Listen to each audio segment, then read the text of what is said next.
ہندوستان کے ہر مسلمان کو وہ ہمیں جو مرضی کہے اس کو اختیار دینا چاہیے، کیونکہ اس کی زندگی پر بنی ہوئی ہے۔ دعویٰ کیا کیا تھا اندرا گاندھی نے کہ میں نے 2 قومی نظریے کو خلیج بنگال میں ڈبو دیا ہے۔ دنیا میں جا کے پوچھو نا، اپنے علماء سے پوچھو یا جو آپ کے ان سے پوچھو اسلامی جہاد کی کتابوں میں شرائط کیا لکھی ہوئی ہیں۔ پہلی شک تو یہ ہوگی، آپ اللہ کی حاکمیت کو تسلیم کرتے ہیں تو باقی مخلوق میں آپ کیسے حکمرانی کے حقدار ہو گئے؟ کہ ملا عبدالسلام ظہیر صاحب بھی وہ بات تو بیان کرتے ہیں کہ انہیں امریکیوں کے حوالے کیا گیا تھا، لیکن یہ بات وہ بیان نہیں کرتے کہ جو گاڑیوں کی ڈگیاں بھر کے پیسے اس وقت منتقل کیے جاتے تھے۔ تم اللہ کے دین کی خلاف ورزی کر رہے ہو، اوپر سے تم نے معاہدہ کر رکھا ہے، اندر سے فوجیں اپنی بھیج رہے ہو، کہتے ہو مجاہدین ہیں۔ یہ جھوٹ مت بولو اور دھوکہ مت دو۔ 2007 میں یہ لال مسجد والا واقعہ آیا تو اس ٹائم یہ سوچ بہت ابھر کے سامنے آئی۔ آج ہم الزام طالبان کو دے رہے ہیں، وہ 100% اس وقت ہماری حکومت پر اس کا اطلاق ہوتا تھا۔ فوج ظلم کر رہی تھی، کیا آ کے آپ کو جا کے قبائلی علاقوں میں لوگوں کے گھروں کے اندر گھسنے کا؟ یہ جو خطہ ہے نا، اس کی خمیر میں اضطراب اور لا ابالیت، عدلتا بدلتا رنگ یہ غالب ہے۔ دنیا میں مسلمانوں کی عزت آبرو پامال ہو رہی ہے۔ یہ جو یہاں پہ آرڈر قائم ہے، اس نے مسلمانوں کا دفاع کیا 10 مئی کو۔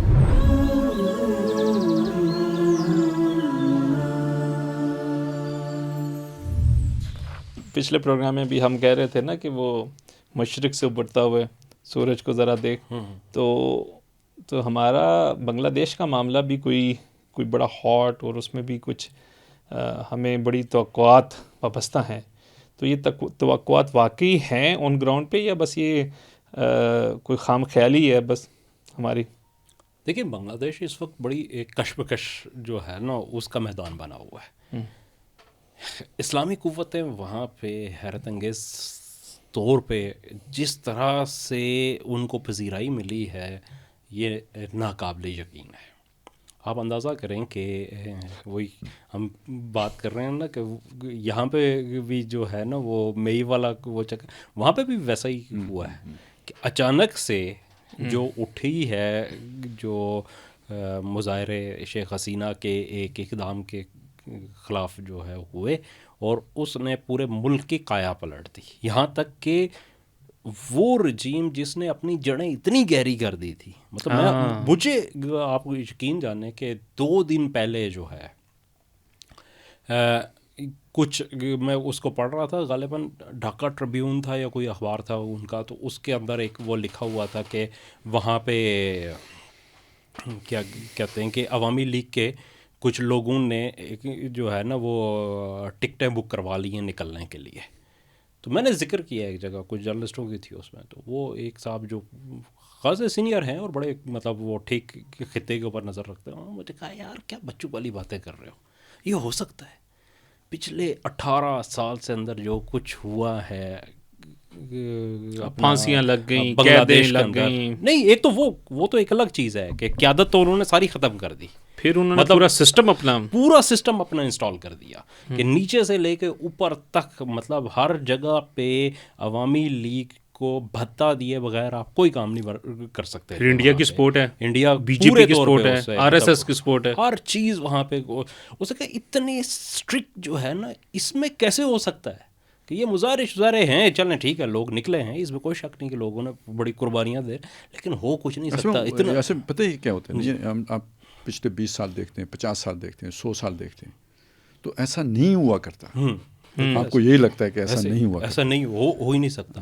اچھا، نہ صرف یہ ہے کہ اس کے 2 دن بعد خود شیخ حسینہ بھاگ گئی وہاں سے، اور پھر اس کے بعد ہر چیز پلٹ گئی۔ مطلب دیکھیں، آرمی چیف جو ہے وہ شیخ حسینہ نے لگایا تھا، ان کی قریبی آدمی تھا، ہاں، جو پوری عدلیہ تھی وہ اس کی لگائی ہوئی تھی، لیکن کسی کے پاس اتنا جو ہے نا اس میں ہمت ہی نہیں ہوئی کہ وہ کچھ اس کی تھوڑی سی بھی فیور کر سکے، ہر چیز بدل گئی اس کے۔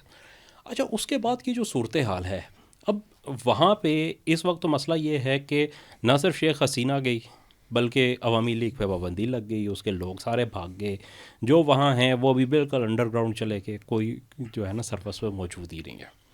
دوسری طرف بی این پی خود جو ہے، اگر بی این پی کو اوریجنلی آپ دیکھیں تو وہ بھی اینٹی انڈیا اور پرو اسلامک پارٹی، ہاں، انہوں نے اتحاد رکھا ہے ہمیشہ اسلامی جماعتوں کے ساتھ، اس کے ساتھ وہ رہا ہے۔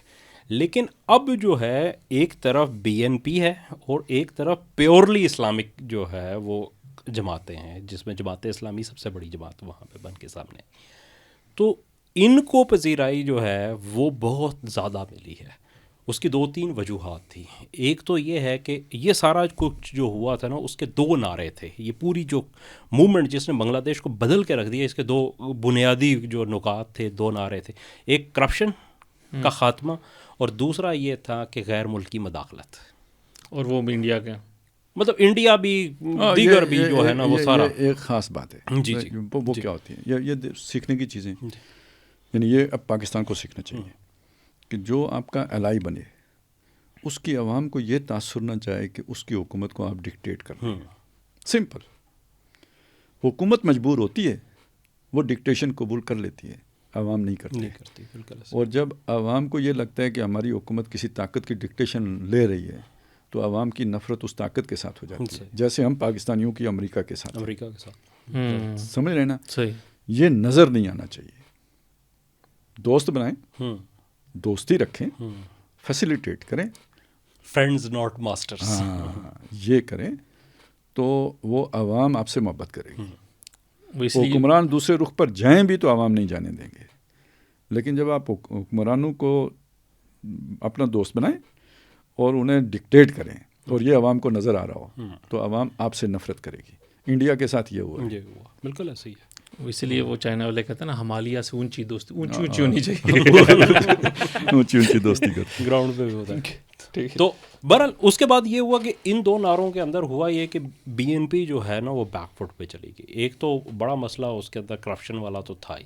ایک پہلے بھی جب خالدہ ضیاء کی حکومت تھی تو اب جو ان کے سربراہ ہیں, چونکہ خالدہ ضیاء کے فوت ہونے کے بعد وہ طارق رحمان صاحب جو ہے اس کو تو ڈارک پرنس آف بنگال کا ایک سٹیٹس ملا تھا کہ کرپشن کی ساری جو ہے نا وہ جڑیں ان تک جاتی تھی, کہ وہ بھی پھر بی این پی کے اندر بہت سارے معاملات تھے. اور دوسرا ایک بڑا مسئلہ وہاں پہ یہ ہو گیا ہے کہ اب جب ایک طرف جماعت اسلامی اور اسلامی قوتیں ہوئی ہیں نا, تو جو جتنی بھی بیرونی فورسز تھی, حتیٰ کہ انڈیا بھی, ان کا اب جو سارا ٹلٹ ہے وہ بی این پی کی طرف ہے. وہ اس کو پرموٹ کر رہے ہیں. اس کے کو پرموٹ کرنے کا آن گراؤنڈ جو ہے نا بی این پی کو نقصان ہو رہا ہے. اس کے اپنے ووٹر کنفیوز ہو رہے ہیں کہ بھائی یہ تو مطلب جس پارٹی کو اصل نفرت تو چونکہ ہے ہی انڈیا سے ہے, وہاں پہ جس کی بنیاد کے اوپر کھڑی ہے وہاں پہ, تو اگر انڈیا کا مطلب زور اس میں, تو اب وہ جو پکے والے ہیں وہ تو خیر ہے, لیکن ایک جو سوئنگ کرنے والا ووٹ ہوتا ہے جو جس کی نظریاتی ہم مانگی ہے وہ بھی اس سے ہو رہا ہے. تو اس صورت میں بڑی اسٹرانگ اس وقت پوزیشن ہے. لیکن بہرحال معاملات آسان نہیں ہیں. یہاں تک بھی کہا جا رہا ہے کہ الیکشن سے پہلے ایک باقاعدہ طور پہ جنگ بھی چھڑ سکتی ہے وہاں پہ, انڈیا حملہ کر سکتا ہے. بیرونی طاقتیں جو ہیں وہ پورا زور لگا رہی ہیں. میڈیا اس وقت پوری ون سائیڈڈ رپورٹنگ جو ہے وہاں پہ لوکلی چل رہی ہے, اور وہ اشتعال دلا رہا ہے مطلب لوگوں کا ہر طرف سے. مطلب آپ یہ دیکھیں کہ یہ پچھلے دنوں میں ایک اس کا پڑھ رہا تھا کہ جو مغربی بنگال ہے اس کے اندر بڑے پیمانے پہ انویسٹمنٹ جو ہے نا وہ آر ایس ایس نے کی ہے وہاں پہ, کہ بنگالی زبان میں زیادہ سے زیادہ سوشل میڈیا کے اوپر جو ہے نا وہ چیزیں ایسی کی جائیں کہ لڑائی والی کی جائیں. ایک تو وہ ہے, دوسرا یہ ہے کہ اسلامی قوتوں کا راستہ روکنے کے لیے جو بھی ممکن ہو سکتا ہے وہاں پہ کی جائے. تو ابھی مہینہ باقی ہے, دیکھیں کیا صورتحال بنتی ہے. لیکن دیکھیں دونوں طرف دو قومی نظریہ کا حیات ہوا ہے. اب یہ دیکھیں, میں آپ بات کر رہے تھے نا, مجھے وہ رہ کے مڑ مڑ کے جو ہے نا وہ سورہ ابراہیم کی آیات یاد آ رہی تھی کہ یہ جو 2 قومی نظریہ کلمہ طیبہ ہے نا, یہ سدا بار کلمہ ہے, اس کو زوال نہیں ہے. علم تری کیف ضرب اللہ کلمۃ طیبۃ کشجرۃ طیبۃ اصلها ثابت وفرعها فی السماء. اس کی جڑ بہت مضبوط ہے, انسان کی فطرت میں اتری ہوئی ہے. اس کی شاخیں, اس سے جو تہذیب و تمدن وجود میں آتا ہے, جو پورا سوشو پولیٹیکو اکنامک سسٹم بنتا ہے, وہ آسمان سے کوئی آپ باتیں کر رہے ہیں. اور یہ ہر موسم میں اپنا پھل لے کے آتا ہے. اصل بات یہ ہے, سدا نہیں فصل گلو لالا, یہ ہر موسم میں اپنا پھل لے کے آتا ہے. اس کے مقابلے میں وہ جو آپ کہہ رہے ہیں نا وہ بڑے مضبوط تھے, وہ کیا ہے؟ علم ترا, وہ جو کلمہ خبیثہ ہے, وضرب اللہ کلمۃ خبیثۃ کشجرۃ خبیثہ.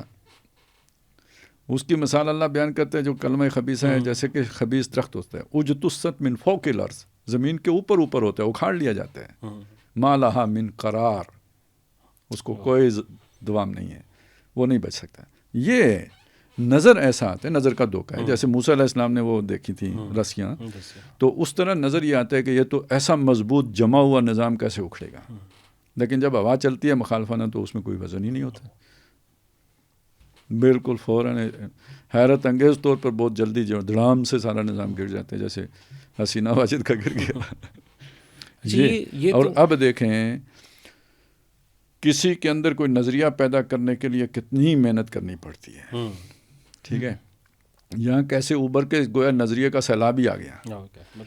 اچھا اب آ جائیں، یہ بنگال کی تھوڑی سی ہمیں وہ معلوم ہونا چاہیے کہ یہ جو خطہ ہے نا، یہ زمین ہے، اس کی خمیر میں اضطراب اور لا ابالیت اور یہ جو ہے نا ایک عدلتا بدلتا رنگ جو ہے نا یہ غالب ہے، جذباتیت یہ ان میں کوٹ کوٹ کے بھری ہوئی ہے. یہ کسی کے ساتھ زیادہ عرصہ تک جو ہے نا وہ سیٹل نہیں رہتے. اچھا وہ بنگلہ دیش جب بھی میچ ہارتا تھا نا، ان کے پلیئر روتے تھے. انتہائی میں نے بتایا نا، یہ وہ ایک یہ اچھا یہ کوئی ابھی کی بات نہیں ہے، انگریز کے مقابلے میں بہت زیادہ جو ہے نا جدوجہد انہوں نے کی ہے. اصل میں تو ٹیپو سلطان کسی خاص وجہ سے زیادہ مشہور ہو گئے، سراج الدولہ کی جدوجہد جو ہے نا. اچھا پھر یہ کہ بنگالیوں نے یعنی وہ انگریز کے ہوتے ہوئے بھی اپنی مزاحمت جاری رکھی ہے، ترک نہیں کی. تحریک پاکستان میں جو اب ہمارا مغربی پاکستان ہے، اس کے مقابلے میں مشرقی پاکستان کے لوگوں نے زیادہ جو ہے نا وہ بہت زیادہ اس کا تو مقابلہ ہی کوئی اراول دستہ وہ تھے، ٹھیک ہے. تو یہ سب کچھ تھا ان میں. پھر سب سے پہلے بددل بھی ہوئے، ہم نے تو ابھی تک نہیں ہمت آ رہی تو، لیکن وہ بہت جلدی جو ہے نا بددل ہو گئے. تو ذرا تھوڑا پہلے بھی دیکھ لیتے ہیں، تو رد عمل بھی آ گیا اسی طرح ان کا. اب اس کی ایکسٹریم پہ جا کے نا پھر سمجھ کے واپس آ رہے ہیں. ادھر دیکھیں اللہ تعالیٰ یہ بھی تبدیلی. اب یہ دیکھیں یہ کسی کا منصوبہ ہے، مطلب یہ کسی کے پلان سے ہو رہا ہے، یہ اسی کے پلان سے ہو رہا ہے. تو یہ دونوں خطوں میں بیک وقت یہ واپسی ہوئی ہے نظریہ پاکستان کی. بیچ میں تو پاکستان نے بھی نظریہ پاکستان چھوڑ دیا تھا. بالکل. اچھا خالد صاحب ایک چیز اور یہ وہ چیز ہے جو جوڑنے والی ہے. تو مجھے دوسرا بھی ایک مقام یاد آ رہا تھا سورہ آل عمران کا، وہ جو اوس اور خزرج کے حوالے سے تھا. فَاذْكُرُوا نعمت اللہ علیکم اذ کنتم آدان، دشمن تھے حسینہ واجد کے دور میں تو. فَأَلَّفَ بَيْنَ قُلُوبِكُمْ، تو اس نے تمہارے دلوں کو جوڑ دیا، تالیف کر دی، ملا دیا، اور تم اس کی نعمت کے طفیل آپس میں بھائی بھائی بن گئے. اب انڈیا کدھر جا کے کھڑا ہو گیا اور ہم اور بنگال کہاں جا کے کھڑے ہو گئے. یہ وہ رشتہ ہے نا، نظریے کا رشتہ، اسلام کا رشتہ. یہ ہمیں استحکام دیتا ہے اور مضبوط کرتا ہے، اطاعت دیتا ہے. یہ زبانیں، یہ کلچر اور یہ جو ہے نا اپنا علاقائی قومیتیں یہ توڑتی ہیں، یہ تفرقے، سیاسی تفرقے کا باعث ہیں، اور اسلام جوڑ کا باعث ہے. اس سے بڑا میرا خیال ہے اور کوئی مثال یا کوئی نشانی نہیں ہو سکتی. بالکل صحیح. اچھا میں ایک چیز اور خالد صاحب اس میں، یہ بہت میرا خیال ہے کہ ضروری چیز ہے، یہ لوگوں کو بھی پتہ ہونی چاہیے کہ بنگال میں 1971 میں جو کچھ ہوا اس کی توقع بنگالیوں نے بھی نہیں کی تھی، یعنی علیحدگی کی. حتیٰ کہ عوامی لیگ کا جو موسٹ کیڈر تھا وہ بھی علیحدگی کی جدوجہد کے لیے نہیں نکلا تھا.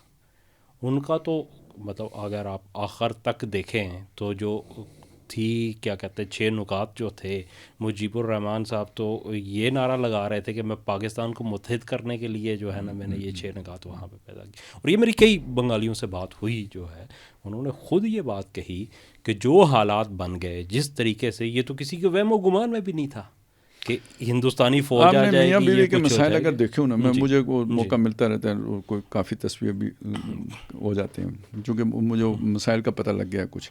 تو یہ ان کی باہمی طور پر نا ایک تو جذباتی جو ان کو ایک دوسرے سے زیادہ لگاؤ ہوتا ہے انہیں کے زیادہ پھڈے ہوتے ہیں، ٹھیک ہے، اور وہ اوور ایکسپیکٹیشن ہوتی ہے، اس سے ہو جاتے ہیں. اچھا جب تک وہ ان کے آپس کے درمیان معاملہ رہتا ہے نا تو تکار کے بعد سیٹل ہو جاتے ہیں. جب وہاں سے نکل کے ان کے خاندانوں کے پاس چلا جاتا ہے تو وہ پھر اس کے بعد بگڑنا شروع ہو جاتے ہیں. پھر بگڑتے بگڑتے جو آگے بڑھتا جاتا ہے نا تو بگڑتا ہی چلا جاتا ہے. اب ان کے اپنے بس میں نہیں رہتا، اب فیصلہ کسی اور کے اختیار میں چلا جاتا ہے. وہ ملنا بھی چاہے نا تو نہیں ہو سکتا. اب میں ایک ہفتہ پہلے کی بات بتا رہا ہوں آپ کو کہ وہ والدین بھی تھے، سارے تھے، تو میں نے تھوڑا سا علیحدہ کیا نا میاں بیوی کو. اور ان کے سامنے چند باتیں کی نا تو دونوں موم ہو گئے. ٹھیک ہے, جو ہی وہ موم ہوئے تو میں نے انہیں علیحدہ بیٹھنے کا موقع دے دیا. واپس آئے تو سب نے مل کے طے کیا کہ بھئی یہ اب گھر جائیں گے. ٹھیک ہے, طے ہو گیا. وہ بعد میں ایک ابے نے پھر کوئی نہ کوئی ڈنڈی مار دی, وہ پھر کام خراب ہو گیا. سمجھ گئے. تو یہ جب گھر کا معاملہ آپ کے ہاتھ سے نکل کے باہر دوسری فورس کے پاس چلا جاتا ہے, پھر آپ کے قابو میں نہیں رہتا. آپ جہاں بھی رہے ہوں تو پھر نہیں ہوتا. یہی مسئلہ یہاں پہ ہوا تھا. اصل میں یہ تو انٹرنیشنل ڈیزائن تھا نا.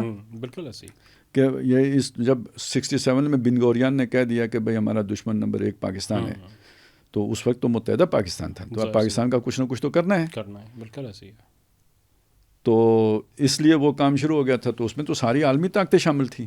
روس شامل تھا, امریکہ شامل تھا, اور چائنا کی بھی ایک طرح کی خاموش تائید حاصل تھی. حالانکہ چائنا ہمارا پوری طرح دوست ہے, تب بھی دوست تھا, لیکن جب اس نے دیکھا یہ تو اب ہونا ہی ہونا ہے, کچھ نہیں تو خواہ اپنے آپ کو گندا کرنے کی کیا ضرورت ہے. تو یہ اصل میں تو ان کا ڈیزائن تھا. ہم نے وہ خرابی پیدا کر کے ان کو مداخلت کا موقع دے دیا, پھر انہوں نے اپنا لوچ تر لیا. لیکن اب وہ پھر نظریے کی طرف آئے نا, کہ دعویٰ کیا تھا اندرا گاندھی نے کہ میں نے 2 قومی نظریے کو خلیج بنگال میں ڈبو دیا ہے. وہ خلیج بنگال سے دیو بن کے پھر جناب دھاڑنا شروع ہو گئے خلیج بنگالی سے. بالکل ایسے. تو اب وہ مطلب اس کو کوئی جا کے نا اس کی قبر پہ کھڑے ہو کے کہے اٹھ.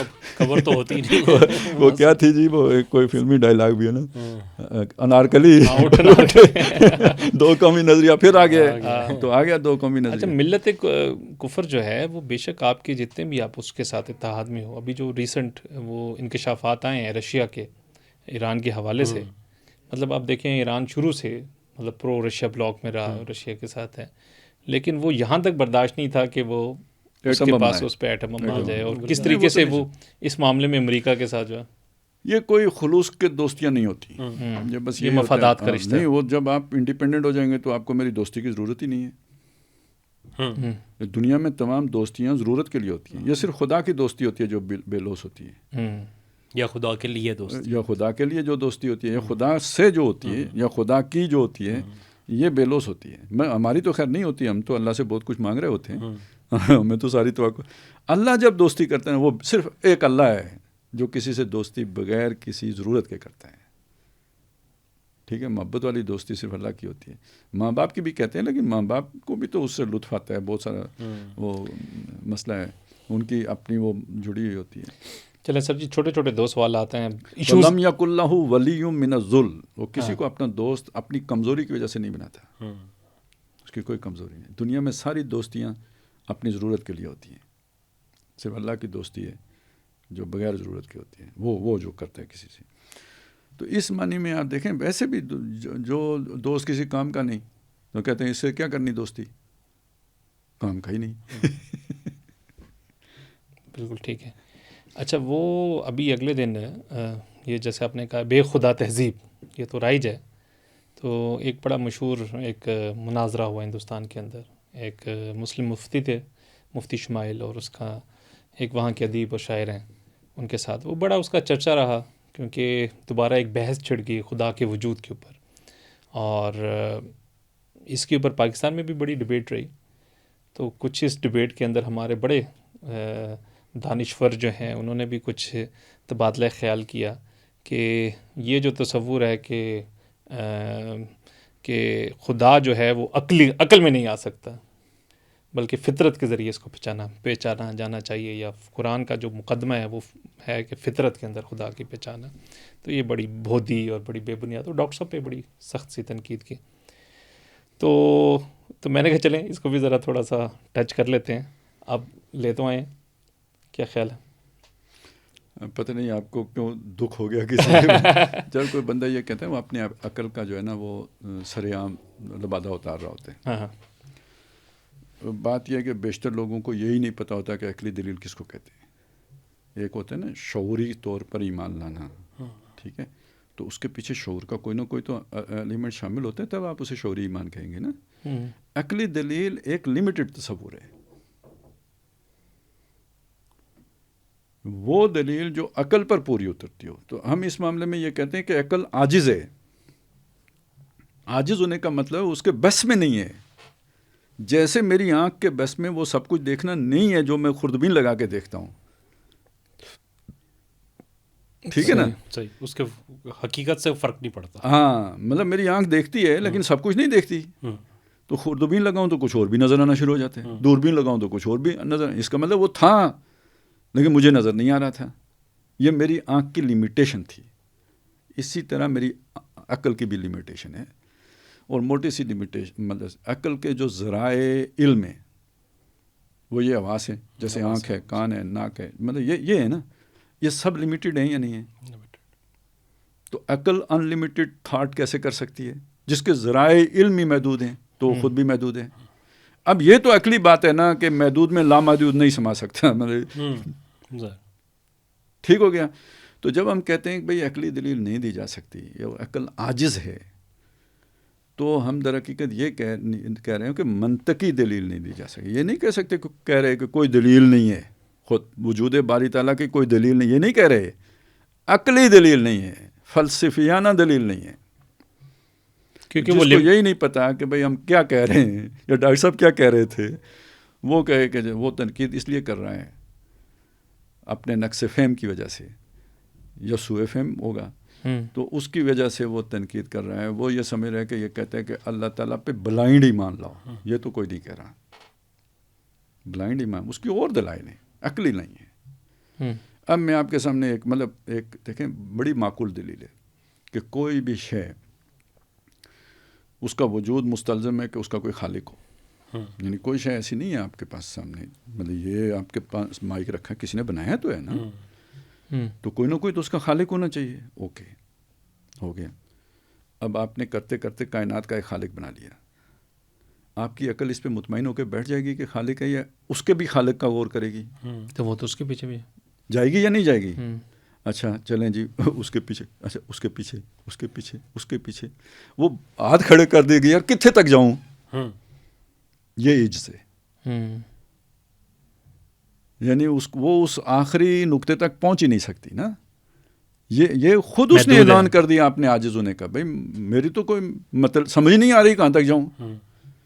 اب یہ وہ حیرت ہے, عقل کی حیرت, کہ جو صرف عقل ہی پر انحصار کرتے ہیں تو یہاں آ کے وہ ایک اعلان ایک قسم کے اعلان کر دیتے ہیں. ایک قسم کا اعلان یہ ہوتا ہے کہ ہے ہی نہیں.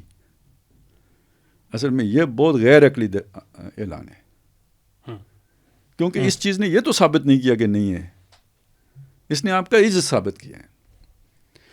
اس سے زیادہ ریزنیبل, زیادہ جو ہے نا عقل کے قریب معقول طرز عمل جو ہے نا وہ لا ادریت کا ہے, کہ مجھے پتہ ہی نہیں, سمجھ ہی نہیں آتی, کہانی ختم. یہ ایک معقول طرز عمل ہے. یہ جو بندہ ہے نا یہ مجھے یہ معقول لگتا ہے. اسکیپٹسزم جو نہیں اسکیپٹسزم نہیں ہے یہ. اچھا, یہ ہے اصل میں ایگناسٹسزم, یہ جو ہے نا یہ وہ ہے, اس کے قریب ہی چلا جاتا ہے, اس میں شک آتا ہے نا, اس میں لا ادریت آتی ہے. اسکیپٹسزم میں تشکیک پیدا ہوتی ہے کہ نہیں ہے, اس میں یہ مجھے نہیں پتا ہے کہ نہیں ہے. یہ بہت معقول بات ہے. تو عقل کا سفر جہاں جا کے تمام ہوتا ہے بالکل صحیح, سٹیپ بائی سٹیپ عقلی طریقے سے آپ جائیں, تو اس شے کا نام ہے لا ادریت. اگر وہ لا ادریت تک جا رہے ہیں تو کم از کم عقل ہے سلیم, سدھی گئی ہے. نہ میں وجود کا کر رہا ہوں اور نہ میں اس کے ہونے کا نہ ہونے کا. یہ بہت معقول بات ہے. ٹھیک ہے. تشکیک جو ہے نا وہ اصل میں عجز کو ظاہر کر رہا ہے, اسی کو کہ بھائی ہوگا نہیں ہوگا کیا ہے. یہ تو خیر بہت ہی پتہ نہیں میں بھی ہوں کہ نہیں ہوں, یہ بہت ہی یہ مطلب ایک بیماری قسم کی چیز ہے, نفسیاتی. یہ تو ایک مطلب وہ شک والی جو ہے نا یہ بیماری والی چیز ہے. انکار یہ ڈاگما ہے, یہ خود ایک مذہب ہے, یہ خود ایک مذہب ہے, یہ خود ایک ریلیجس دعویٰ ہے. ٹھیک ہے نا, یہ کوئی منطقی بات ہی نہیں ہے. جیسے اس کے ہونے کے لیے دلیل چاہیے, اگر آپ مانگ رہے ہو تو نہ ہونے کی بھی دلیل لے کے آؤ. تو دلیل تو آپ کے پاس کوئی بھی نہیں ہے. تو یہ اصل میں یہ میں چاہ رہا تھا کہ وہ اپنی اپنی جگہ پہ بات سمجھ میں آ جائے. جب ہم کہتے ہیں عقلی دلیل نہیں ہے تو مطلب کیا ہوتا ہے, اور جن اللہ کے بندوں کو یہی نہیں پتہ کہ عقلی دلیل کا مطلب کیا ہوتا ہے, وہ بھی اٹھ کے کھڑے ہو جاتے ہیں کہ جی دلیل تو ہے, اور دلیل وہ پیش کر رہے ہوتے ہیں کوئی اور فطری دلیل پیش کر رہے ہیں, کوئی اور دلیل پیش کر رہے ہیں, آیتیں پیش کر رہے ہوتے ہیں, نشانیاں پیش کر رہے ہوتے ہیں, یہ ہم اپنی کوئی اور جو ہے نا داخلی ایکسپیرینس پیش کر رہے ہوتے ہیں. اب اصل میں دیکھیں یہ میں خود اس طرح کے اس میں پہلی بات تو یہ نا کہ ہم دائی ہیں, یہ جو مناظرے ہوتے ہیں نا یہ دائیانہ انداز میں نہیں ہو سکتے, بلکہ یہ دائیانہ انداز کی نفی ہوتی ہے. اس میں ایک جو ہے نا وہ مطلب یہ کافی کچھ اس میں نا ایک بے مروتی بہت ہوتی ہے, سمیش کرنا اور مطلب اڑانا, تصحیق ہے. بعض اوقات آپ کو پتہ بھی ہوتا ہے کہ یہ دلیل کمزور ہے لیکن پھر بھی اڑانے کے لیے آپ استعمال کر لیتے ہیں. وہ میں نے ایک حوالہ بھی دیا تھا ایک پرانے وقتوں میں نا مسلمانوں کا آپس میں ایک چھوٹے مسئلے پہ مناظرہ تھا. یہ ہم السلام علیکم کہتے ہیں, ایک طبقہ اٹھا اس نے کہا قرآن میں تو السلام علیکم ہے ہی نہیں, وہاں تو سلام علیکم ہے, تو ہم تو کہیں گے السلام علیکم. اس پر ہو گیا مناظرہ. اب جب مناظرہ ہو گیا نا تو اہتمام کر کے السلام علیکم والے آ کے پہلے بیٹھ گئے, گھنٹہ 2 گھنٹے جیسے ہم سفارت خانے لوگ پہلے چلے جاتے ہیں وہ آگے پہلے بیٹھ گئے. یہ جب بعد میں آئے نا انہوں نے اپنی مذہب کے مطابق آ کے کہا سلام علیکم. اب یہ سارے اٹھے, ٹھیک ہے, دروازے سے نکلے, آخری بندے نے کہا لا نبتغی الجاہلین. آیت مکمل کر دی, مناظرہ جیت گئے. بھائی یہ کوئی علمی بحث ہوئی ہے؟ تو مناظرے کی یہ لمیٹیشن ہے اصل میں, ٹھیک ہے نا. وہ آپ جیت سکتے ہیں ٹیکٹس استعمال کر کے, تو وہ کوئی علمی بات تو نہیں ہوتی, وہ ٹیکٹس ہوتی ہے. ثابت نہیں کیا ہے. تو ایک تو یہ اس میں یعنی یہ دائیانہ رنگ نہیں ہوتا, اس پر مناظرانہ رنگ غالب ہوتا ہے. وہ کم از کم ہماری وہ اس میں جو لوگ دعوت کا کام کر رہے ہیں ان کے لیے یہ بالکل ہی کاؤنٹر پروڈکٹیو ہے. دوسری بات یہ ہے کہ مجھے تو اس میں جو ہے بہرحال جب آپ بیٹھتے ہیں تو عدل کا تقاضا یہ ہے کہ کسی بحث میں اور آپ بیٹھیں تو میں آپ کی بات مانوں گا, اگر ثابت ہو گئی تو آپ میری مانیں گے, اگر ثابت ہو گئی تو اس امکان کے ساتھ ہی بیٹھنا جو ہے نا, ٹھیک ہے. تیسری بات اس میں یہ ہے کہ اگر کوئی عقلی دلیل ہوتی جس کے لیے کہ آپ یہاں بیٹھے ہیں تو اللہ خود نہ دیتا, آپ اس سے زیادہ قادر الکلام ہیں. قرآن مجید میں کیا ایمان بالآخرہ کے لیے کوئی عقلی استدلال نہیں کیا گیا؟ رسالت کے لیے کوئی عقلی بنیاد نہیں رکھی گئی؟ رکھی گئی. تو ایمان باللہ کے لیے کوئی کیوں نہیں رکھی گئی؟ وہاں اللہ نے مثالوں سے کام کیوں چلائے ہیں؟ ٹھیک ہے, تو اس کو سمجھ لیں کہ بہرحال یہ آپ ایک بہت بڑی جرت کر رہے ہیں, جسارت کر رہے ہیں کہ جو کام اللہ اور اس کے رسول نے نہیں کیا آپ نے وہ لیا اپنے ذمے کہ میں کر کے دکھاؤں گا. اور یہ بھی ایک بات ہے کہ آپ نے کریں گے کیا؟ لامحدود کو محدود میں سموئیں گے, یعنی جو چیز دوربین کے بغیر نہیں دیکھی جا سکتی اسی اس آنکھ سے دیکھیں گے, یا بلکہ میں یوں کہوں کہ آپ آنکھ سے سنیں گے. یہ دعویٰ کر رہے ہیں کہ آپ آنکھ سے سنیں گے, یا یہ دعویٰ کر رہے ہیں کہ کان سے دیکھیں گے. بھئی عقل اس کام کے لیے نہیں بنی کہ وہ اللہ کو پہچانے. اسی لیے ایمان بالغیب, جیسے آنکھ سننے کے لیے نہیں بنی, جیسے کان دیکھنے کے لیے نہیں بنا, ایسے عقل اللہ کو دیکھنے کے لیے یا اسے سمونے کے لیے اپنے تصور میں لانے کے لیے نہیں بنی ہے. 2 چیزوں کا کمبینیشن چاہیے اللہ تک پہنچنے کے لیے, عقل کے ساتھ فطرت سلیمہ. کل مولود یولد علی الفطرہ, ہر پیدا ہونے والا بچہ فطرت سلیم پر پیدا ہوتا ہے. فطرت سلیم وہ ریسیپینٹ ہے یا وہ نور ہے جو اس نور کو ریسیو کرتا ہے. اس کو آپ مادی دنیا میں سمجھیں نا, مطلب سورج کی روشنی ہے تو آنکھوں کی روشنی بھی چاہیے نا دکھائی دینے کے لیے, 2 روشنیاں چاہیے, آنکھ کی روشنی اور خارج میں روشنی. ایک روشنی نہ ہو تو دکھائی دے گا نہیں دکھائی دے گا. سیم ہے ادھر بھی, ایک اندر ریسیپینٹ چاہیے نور جو آپ کے اندر رکھا گیا ہے, اور ایک وہ نور جو اللہ کے پاس سے آ رہا ہے, اللہ کا پیغام. ان دونوں کا کوئی میچنگ پوائنٹ ہے جہاں سے آپ کو انٹرنل ایکسپیرینس ہوتا ہے خدا کی ذات کا, باطنی تجربہ ہوتا ہے. لیکن یہ اس کے سپارک سے ہوتا ہے, اندرونی نور اور اس بیرونی نور کا یہ انڈیفائنیبل ہے. یہ ایکسپیرینس اسی لیے گئے. یہ صرف آپ کا یہ دعویٰ ہے میں مانتا ہوں, کہانی ختم. وہ جو اقبال نے کسی نے کہا نا کہ بھائی تم جو ہے نا تم بھی رسالت کو مانتے ہو اس دور میں، اس نے کہا میں کیسے نہ مانوں، مجھے تو اب خود تجربہ ہے، ذاتی تجربہ، اس کا جواب دو نا اب. ٹھیک ہے نا، بات یہ ہے. بلکہ وہ یہ تھا کہ وہ اقبال سے یہ کہا گیا تھا کہ تم یہ مانتے ہو کہ حضور اکرم صلی اللہ علیہ وسلم پہ جو قرآن نازل ہوا وہ انہی الفاظ میں جو ہے نا وہ ہوا تھا، یہ الفاظ بھی جو ہے نا اس نے کہا میں کیسے نہ مانوں، مجھے خود جو ہے یہ تجربہ ہوتا ہے کہ وہی چیزیں جو ہے نا میرے اس میں گمان میں آتی ہیں جن کو میں لکھ لیتا ہوں، اور لکھنے کے بعد مجھے تجربہ ہوتا ہے کہ یہ کیا لکھا ہے، سمجھ بعد میں آتی ہے، وہ الفاظ پہلے پاس آ جاتے ہیں.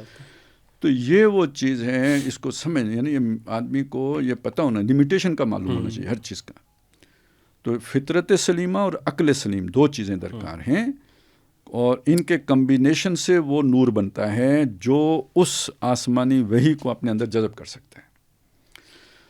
یہ بڑی عجیب بات ہے. سورہ نور ہے، نام بھی سورہ نور، اس میں 5واں رکوع ہے، آغاز ہوتا ہے اللہ نور السماوات والارض. اسی آیت میں آخر میں جا کے آتا ہے نورن علی نور. یہ اندر والا نور، وہ باہر والا نور. ٹھیک ہے، اور پھر اللہ بھی نور، اللہ بھی نور، نور ہی نور کو دیکھے گا نا. ٹھیک ہے، اب آ جائیں اسی رکوع کے آخر میں وَمَن لَّمْ يَجْعَلِ اللَّهُ لَهُ نُورًا فَمَا لَهُ مِن نور. جس کے اللہ، اب میں یہ اگر اندر اپنے پاس سے ڈال دوں، جس کے اندر اللہ نے نور نہ رکھا ہو تو اس کو یہ رسالت والا نور کوئی فائدہ نہیں پہنچا سکتا. یعنی اس کو آپ سمجھا نہیں سکتے. یہ بات جو ہے نا، یہ اصل میں جب آپ یہ سمجھانے پہ آتے ہیں تو پھر ان ساری باتوں کو اڑاتے ہیں. پورا مقدمہ جو قرآن مجید کا جن بنیادوں پر قائم ہے وہ پھر ہل جاتا ہے. تو آپ ہر آدمی کو عقلی سطح پہ لا کے نہیں سمجھا سکتے. جب اللہ تعالیٰ نے یہاں تک بھی کہہ دیا، نبی صلی اللہ علیہ وسلم کو بھی یہ شوق ہوتا تھا نا کہ لوگ سمجھیں، تو ہم تقصبہم انہم یسمعون و یعقلون. اے نبی، آپ کیا یہ سمجھتے ہیں کہ یہ سنتے ہیں اور عقل سے کام لیتے ہیں؟ انہم الا کالانعام، یہ چوپائے ہیں.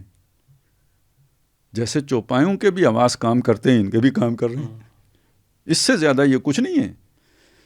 اور اسی سورہ، یہ سورہ حج کی آیت ہے نا، تو اسی میں آگے جا کے تو نہیں، یہ اپنا یہ تو سورہ فرقان کی، سورہ حج جو اس سے پہلے ہے، اس میں جو بات آئی ہے، سورہ نور سے پہلے سورہ حج ہے، اس میں کہ یہ جو دل ہوتے ہیں نا، یہ اندھے نہیں ہوتے. آنکھیں جو ہوتی ہیں نا، یہ نہیں اندھی ہوتی، دل اندھے ہو جاتے ہیں. فَإِنَّهَا لَا تَعْمَى الْأَبْصَارُ، آنکھیں اندھی نہیں ہوتی، وَلَكِن تَعْمَى الْقُلُوبُ الَّتِي فِي الصُّدُورِ. یہ دل ہے. لوگ جان چھڑا لیتے ہیں، قلب کا مطلب عقل ہے. عقل نہیں، جو سینے کے اندر رکھا ہوا دل ہے. اللہ نے یہاں یہ بھی سمجھایا، یہ بعد میں ڈنڈی ماریں گے. جو سینے میں رکھا ہوا دل ہے نا، وہ اندھا ہو جاتا ہے. یہ جس کا یہ جیسے آپ کانے ہو جائیں، مطلب بینائی چلی جائے تو اب سورج نکلا کرے نا، تو جس کی وہ اندر کی بینائی چلی گئی، تو یہ کنیکشن ہی علیحدہ ہے اللہ کو پہچاننے کا. اس کا ان آنکھوں سے، اس عقل سے کوئی تعلق نہیں ہے. اسی لیے قرآن کہاں نازل ہوتا ہے؟ نبی کے دل. فَأَنزَلَهُ عَلَىٰ قَلْبِكَ. اور قلب کہاں ہے؟ جو سینے میں ہے. ٹھیک ہے. ابھی سائنس یہاں کیسے پہنچے گی؟ نہیں پہنچ سکتی کہ بھئی یہ کوئی جو ہے نا، ویسے کہتے ہیں کہ اب ہر آرگن کا تو معلوم ہو گیا کہ اس کی کوئی سینسز بھی ہیں اور وہ ڈیسیژن میکنگ بھی کرتا ہے. تو شاید آگے جا کے تو کوئی دل کے بھی اس طرح کی چیزیں معلوم ہو جائیں، لیکن اتنا تو بالکل کلیئر ہو جاتا ہے نا کہ کوئی ایسی چیز ہے. تو یہ بالکل استدلال ہی مختلف ہے. فطری دلائل فطرت کو اپیل کریں گے، اور وہ عقل کو تو نہیں اپیل کر سکتے. فطرت سرنڈر کرے گی ان کے. یہی وہ چیز ہے نا، وہ جو کہتے ہیں تمہارے دل میں، تمہارے جسم میں ایک لوتھڑا ہے، وہ صحیح ہو جائے سارا جسم صحیح ہو جاتا ہے. وہ لوتھڑے میں فساد ہو جائے سارا جسم فسادی ہو جاتا ہے. اور سن رکھو کہ وہ جو ہے نا لوتھڑا دل ہے. تو گویا یہ جب ٹھیک ہوگا تو پھر عقل صحیح رخ پر کام کرے گی. تو یہی ٹھیک نہیں ہے تو عقل بھی ٹیڑھی ہو جائے گی. تو اس کو کیسے سیدھا کریں گے آپ؟ اچھا، ایک بات یہ ہے کہ مطلب یہی بات دانشور آخری بات بھی کرنے دو مجھے، وہ بھی میں نے تولی ہوئی ہے. وہ یہ ہے کہ بھائی اس سلسلے کا اختتام کہاں پہ ہوگا ان بحثوں کا؟ ابھی تو جاوید اختر کو آپ نے ہرا دیا. نہیں، یہ تو آپ کی سن تو لینا، کل کسی اور کو بھی ہرا لیں گے. ویسے کوئی ٹھیک بندہ بیٹھا ہو نا، مطلب جو صحیح چمپئن، ادھر بھی تو ہرا نہیں سکتے آپ. ٹھیک ہے. لیکن میں یہ بتا رہا ہوں کہ جناب یہ ایک ماحول تو آپ نے بنا لیا. ایک تو اس بحث کو ہر گھر میں لے آئے آپ. ہمارا بچہ بھی پوچھتا ہے جی یہ الحاد کیا ہوتا ہے، تو خدا ہے یا نہیں ہے، کیا بحث ہے، آپ لے آئے، ٹھیک ہے، ہر گھر میں پہنچا دیا آپ نے، ایک تو یہ کام ہوا، لیکن اینڈ کیا ہے، آخر میں دجال نے آنا ہے، کرو مقابلہ۔ حدیث میں آتا ہے بڑے بڑے بندے جو کہیں گے نا کہ ہم جا کے مقابلہ کر کے جیت جائیں گے، جا کے اس سے مقابلہ کریں گے وہ ہار جائیں گے۔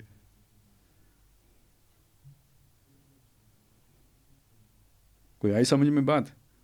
یہ میرے حساب میں تو اس کی تعمیر مطلب زمین ہموار ہوتی ہے نا، پہلے آپ ایک رخ دیتے ہیں، پھر وہ لے کے جاتے ہیں انتہا پہ، آپ کے بیٹسمین چوکے بھی ماریں، سینچریاں بھی ماریں، سب کچھ کریں، and of the day match آپ ہار جائیں تو سب آل ان وین ہو جائے گا نا۔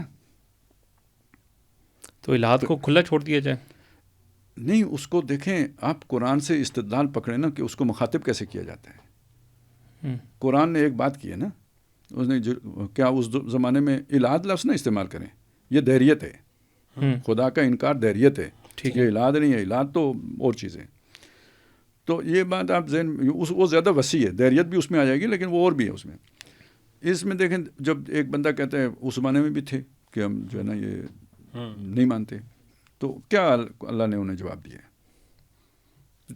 خیر ہے، کوئی بات نہیں، کاش تم دیکھو جب یہ اللہ کے سامنے کھڑے ہوں گے، اللہ ان سے پوچھے گا علیہ سہذا بالحق، کیا یہ جو ہے نا جو دوزخ وغیرہ دیکھ رہے ہو، ہاں ٹچ کر کے دیکھو نا، تم تو بڑے سائنٹسٹ تھے نا، جب تک تجربہ نہ کر لو، محسوس نہ کر لو، نہیں میں دیکھو نا یہ حق ہے یا نہیں ہے، حقیقت ہے یا نہیں، خیال ہے، گمان ہے یا حق ہے۔ کالو بلا و ربنا، وہ اب کہیں گے کہ ہم اللہ کی قسم ہے، کیوں نہیں، حق ہے، ہمارا جو رب ہے اس کی قسم ہے۔ قال فذوقوا العذاب بما کنتم تکفرون، اللہ کہے گا وہ جو تم کفر کرتے تھے اس کے نتیجے میں تم اب عذاب چکھو۔ دیکھیں یہ ایک اپیل بھی ہے، ایک وعید بھی ہے، ایک کلامی ایک دلیل تذکیر بھی ہے، ٹھیک ہے، اور یہ کس کی طرف سے؟ حکیم کی طرف سے ہے کہ بھائی ایک آدمی کے اندر اگر یہ بیماری ہے تو اس کا علاج اس کے دلائل میں، یعنی اس کی پچ پہ جا کے کھیلنا نہیں ہے، اس کو ایمان بالآخرہ پر لے کے جاؤ، نہیں مانتا نہ مانے، لیکن اگر اسے کوئی شے اپیل کر سکتی ہے، کوئی اس کے اس سوئی ہوئی اگر کوئی اس کے اندر وہ ریسیپینٹ ہے تو اسے جگا سکتی ہے، تو وہ ایمان بالآخرہ ہے، اس کا خوف ہے، اس کا دھڑکا ہے، کیونکہ بہرحال انسان مستقبل کے بارے میں وہ جو ہے نا تھوڑا شیکی ہوتا ہے۔ تو اب دیکھیں نا وہی تشکیک یہاں پہ کہ کیا پتہ کل ہو، دیکھیں ایک محتاط آدمی جو سلیم العقل ہم کہتے ہیں نا، وہ اسی کو کہتے ہیں نا جو ایک صحیح فیصلہ کر سکے۔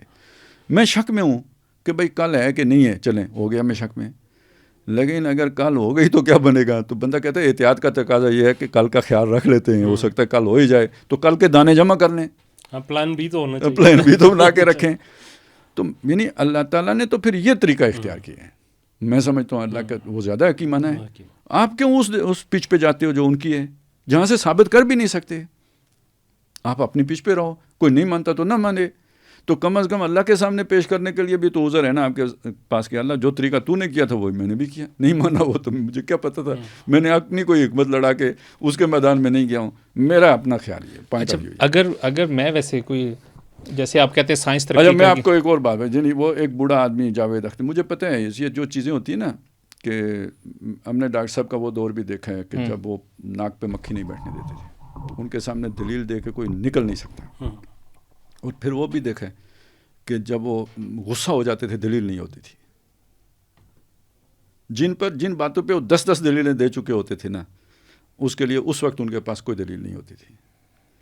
کیا ہوتا ہے یہ انسان کے جو دماغ کام کرتا ہے، جو نیوران ہے جو بھی ہے نا، وہ مطلب ان کو بھی انرجی چاہیے ہوتی ہے، خون ہوتے ہیں، جب تک وہ گردش میں ہوتا ہے، آدمی طاقت میں ہوتا ہے تو دماغ کا فنکشن کوئی اور ہوتا ہے، جب آپ سست ہو گئے، ضعیف ہو گئے، بوڑھے ہو گئے، دماغ بھی سست ہو جاتے ہیں۔ اب وہ جو کراس ریفرنسز ہوتے ہیں، جو مختلف دلائل ہوتے ہیں، وہ اس طرح ایک دم سپارک کر کے اوپر نہیں آتے، تو جب نہیں آتے تو آپ کو دل سے معلوم ہوتا ہے یہ غلط کر رہا ہے، ادھر سے سمجھانے کا آپ میں وہ نہیں ہوتی، صلاحیت نہیں رہتی، تو پھر غصہ ہی آتا ہے۔ تو اگر مطلب ایک اس عمر میں ڈاکٹر صاحب کو بھی کسی کے آگے بٹھا دیتے تو وہ بھی ناکام ہو جاتے، مطلب اپنے ان اقامت دین کے دلائل میں یا اس میں بھی۔ اسی سے یہ سمجھ لو کہ جاوید اختر مطلب وہ بوڑھے ہو چکے، مجھے ترس آ رہا تھا، مجھے انوکھی یاد آ رہا تھا، وہ جو نہیں اس کا آخری مقابلہ، انوکھی نہیں ہے، محمد علی قلعے، وہ جو اس نے آخری مقابلہ جس میں وہ ناک آؤٹ ہو گیا تھا، آخر میں مار کے اس نے ستیہ ناش کر دیا۔ تو مگر یہ ایک بزرگ آدمی ہے یار، بوڑھا ہو گیا، عمر رسیدہ ہے، آپ نے کیا، یہ نوجوان ینگ ایک دم تر و تازہ تو اچھا ڈاکٹر ذاکر نائک کا بھی معاملہ دیکھ لیں, مطلب ان کی جوانی کی دیکھ لیں ڈبیٹس, بڑے بڑے انہوں نے اسکالر سے کی, اب ادھر پاکستان میں آ کے چھوٹے چھوٹے بچوں سے لڑ رہے ہیں, اس جھگڑے ہیں. اب مطلب وہ ایج نہیں, فیکٹر وہ بھی اور مذہب جی ہے, وہ تو اور میں نے آپ کو پہلے بتایا تھا کہ پاکستان میں نہیں چلیں گے. اچھا بھائی انڈیا میں ایک خلا ہے اور وہاں پہ مسلمان دبے ہوئے ہیں, کوئی اس طرح کا نہ کوئی ابوالکلام ہے اب تو, نہ کوئی محمد حسین احمد مدنی ہے, کوئی نہیں ہے وہاں. تو ذاکر نائک ان کے لیے ایک نعمت غیر مترقبہ کے طور پر جناب وہ انگریزی بھی اور فلوئنسی بھی اور سارا کچھ ٹھیک ہے وہ چل گیا. پاکستان علامہ اقبال کا ملک, مولانا مودودی گزر گئے, ڈاکٹر اسرار گئے, ارے قادر الکلام, ادھر ذاکر نائک نے کدھر چلنا تھا. میں نے تو ان کی ٹیم کو پہلے مشورہ دیا تھا, میں نے کہا ادھر نہیں لانا. اچھا یہ پھر ہمیں کوئی خوف نہیں, وہ کوئی ہندوؤں کا وہ نہیں کسی کو بھی. تو یہ بڑا فرق ہوتا ہے نا آپ کے آئیڈیاز. مطلب ڈاکٹر صاحب نے اسی لیے تو ان کو کہا تھا نا کہ وہ جو تقابل ادیان ہے وہ انڈیا میں تو ٹھیک ہے, پاکستان میں تو نہیں ہوتا. اچھا فروخ بھائی ایک چیز اور جو کہ آپ نے یہ موضوع اب چھیڑی دی ہے, تو اس میں مفتی شمائل ندوی صاحب کا ایک اور بیان جو ہے بڑا وائرل ہوا اس کے بعد, جو پاکستان کے حوالے سے انہوں نے کیا. تو ایک تو خیر چلے مطلب اس لحاظ سے ایک اس بیان کی ہے, ایک دوسرا مسئلہ ہے کہ ہمارا بھی خصوصاً وہ مذہبی طبقہ جس کا تعلق دیوبند سے ہے, وہ ابھی تک وہ حسین احمد مدنی صاحب کی جو پاکستان کے حوالے سے رائے تھی وہ اس سے باہر نہیں نکل سکا ہے. اور یہاں بھی ہم دیکھتے ہیں کہ ابھی مطلب طالبان کی انڈیا کے ساتھ ہوتی ہے تو وہ انڈیا کے ساتھ جا کے کھڑے ہوتے ہیں. پاکستان کے جو بڑے بڑے مفتیان اکرام, ایک تو وہ والے ہیں نا جو مطلب باقاعدہ گیم کا حصہ ہے, میں ان کی بات نہیں کر رہا, لیکن ایک عام جو ہے نا وہ مدرسے کے اس کے اندر یہ جو سوچ ہے اب کہ مطلب آپ وہ اس کی دلیل پہ آ جائے کہ نہیں پاکستان تو نہیں ہے, پاکستان میں یہ خرابی بھی ہے یہ خرابی بھی ہے. اچھا وہی خرابیاں اگر آپ بنو امیہ کے دور میں نکالیں تو پھر وہ کہتے ہیں کہ نہیں آپ تو جو ہے نا وہ مکھی بن جاتے ہیں جو ہے نا گندگی پہ جا کے بیٹھتی ہے تو آپ کو گندگیاں نظر آتی ہیں, لیکن پاکستان کے اندر انہیں صرف گندگی ہی نظر آتی ہے پاکستان کی جو وہ ہے. اور پھر ہندوستان کے حالات کے اندر رہ کے بھی ایک تو یہ ہے کہ ظاہر سی بات ہے کہ ہم خلافت راشدہ کے علاوہ تو کسی کو بھی آئیڈیل نہیں مان سکتے, پاکستان تو خیر کہیں شمار قطار میں ہی نہیں آتا, لیکن ایک اصولی اور جو قانونی تقاضے ہیں کیا پاکستانی ریاست جو ہے پوری نہیں کرتی. چلو میں خالد صاحب کو اس کو ریفریز کر دیتا ہوں جو آپ کا کوشچن ہے. ایک مفتی شمائل کا بیان کہ پاکستان ایک اسلامی ریاست نہیں ہے, ہمارے لیے رول ماڈل نہیں ہے, اور اسی طرح ایک کانفرنس ابھی کراچی میں ہوئی جو ادھر بھی جو ہے شد و مت کے ساتھ یہ بیان جو ہے وہ سابق تنظیم اسلام بلکہ ابھی موجودہ جو تنظیم اسلامی کے امیر ہیں انہوں نے دیا کہ پاکستان مطلب ایک طریقے سے پاکستان اسلامی ریاست تو نہیں ہے. ٹھیک ہے, تو آپ کیا سمجھتے ہیں؟ پہلے تو آپ کے دونوں کے سوالات کے حوالے سے کافی ساری وضاحتیں ہیں جو مجھے کرنی پڑے گی, پھر جواب دینا پڑے گا. مطلب ایک چیز کلیئر ہونی چاہیے, حسین احمد مدنی رحمۃ اللہ علیہ کا حوالہ آیا, وہ خود پاکستان بننے سے پہلے تک مخالف تھے. اس کے بعد جب بن گیا تو انہوں نے اپنے لوگوں سے یہ کہا کہ مسجد بننے سے پہلے مسلمانوں کا اختلاف ہوتا ہے کہ بھائی کہاں بنانی چاہیے, یہاں بنانی چاہیے, ایسی بنانی چاہیے. جب بن گئی تو مسجد ہے, یعنی ان کا اپنا ظرف تو یہ تھا. اب یہ آگے اگر شاگردوں کا وہ نہیں ہے تو یہ ان کا قصور ہے, یہ ان کا قصور نہیں ہے. ایک تو یہ بالکل کلیئر ہونا. ابوالکلام کا بھی ابوالکلام کا بھی یہی تھا. بڑے لوگ ہیں تو بڑے باتیں. دوسری بات یہ ہے آپ کی بات کے حوالے سے بھی کہ جو بات وہاں پہ کہی گئی تھی وہ یہ تھی کہ بالکل جہاد نہیں ہونا چاہیے, نہیں تخریب کاری ہونی چاہیے وغیرہ وغیرہ, لیکن یہ بھی طے ہونا چاہیے کہ یہ وہ اسلامی ریاست ہے کہ نہیں ہے کہ جس کے خلاف جہاد نہیں ہو سکتا. تو الفاظ اصل میں یہ تھے, مبہم سی بات کی, مبہم نہیں ہے, بہت کلیئر ہے کہ یہ وہ ریاست نہیں ہے, جہاد ہو سکتا ہے اس کے خلاف. اصل میں تو مطلب اس کا تو اس سیاق و سباق میں یہی بنتا ہے. ٹھیک ہے, لیکن الفاظ ان کے کوٹ کرنے چاہیے نا جو انہوں نے استعمال کیے. ٹھیک ہے. اچھا اب دیکھیں جی, بات یہ ہے کہ اسے پہلے مذہبی طور پہ سمجھ لیتے ہیں. ہمارے ہاں ایک بحث ہے تارک صلاۃ کے بارے میں, پرانا اختلاف چلا رہے ہیں, کوئی نیا نہیں, بہت پرانا چلا رہے ہیں. بلکہ 3 ائمہ کی رائے یہ ہے کہ جو تارک صلاۃ ہے وہ واجب القتل ہے. ٹھیک ہے, اور امام ابو حنیفہ کی رائے یہ ہے کہ اسے قید کیا جائے یہاں تک کہ وہ نماز پڑھنا شروع کر دے. وہ فرق کرتے ہیں تارک صلاۃ اور منکر صلاۃ کا. اچھا یہ باقی بھی کرتے ہیں. اور وہ یہ ہے کہ جی جو تارک صلاۃ ہے وہ ہو جاتا ہے گناہ گار، لیکن ان کے ہاں گناہ کی پھر سزا وہ ہے، تو ان کے ہاں گناہ کی سزا قید ہے، ٹھیک ہے. اور جو منکر صلاۃ ہے وہ بالاتفاق کافر ہے، جو انکار کرتا ہو کہ نماز ہے ہی نہیں دین میں، وہ بالاتفاق کافر ہے، وہ مرتد ہو گیا. اب اس میں ایک ابھی بھی ایک مسلک وہ ہے کہ جو تارک صلاۃ کو کافر سمجھتا ہے، قتل کرے نہ کرے سمجھتا کافر ہی ہے، اس کے لیے حدیثیں پیش کرتا ہے کہ کفر اور اسلام کے درمیان فرق کرنے والی شے نماز ہے، ٹھیک ہے. اب اس حدیث کو اٹھا کر اس کا وہ مطلب کیا نکالتا ہے کہ جو نہیں پڑھتا تو اس کا مطلب فرق کرنے والی شے نماز تھی، وہ فرق ختم ہو گیا تو یہ کافر ہو گیا. یہ فہم کا مسئلہ ہے، انڈرسٹینڈنگ کا مسئلہ ہے، پرسپشن کا مسئلہ ہے کہ ایک قول کو آپ نے انڈرسٹینڈ کیا کیا ہے. اور یہ جو فقہ اور قانون کے معاملات ہوتے ہیں یہ اتنے سادہ نہیں ہوتے. آپ ججوں کو دیکھیں، وہ جب فیصلے لکھتے ہیں عام آدمی کو سمجھ آتا ہے یہ بھائی کس بنیاد پر اس نے یہ فیصلہ لکھا ہے. وکیل جب استدلال کر رہے ہوتے ہیں تو مطلب آپ کی فقہ میں بھی یہی ہوتا ہے. اب مصیبت یہ ہے کہ ان حدیثوں سے یا ان آیتوں سے استدلال ایک ایسا آدمی کر رہا ہوتا ہے جس کی لیگل سینس ہی نہیں ہے. اور یہ اس وقت ہمارے موجود اکثر و بیشتر علماء کے اندر بھی وہ لیگل سینس نہیں ہے. میں یہ نہیں کہتا ان کے پاس فقہ کا علم نہیں ہے، میں یہ کہہ رہا ہوں وہ سینس نہیں ہے کہ جو اس طرح کی چیزوں کے لیے درکار ہوتی ہے.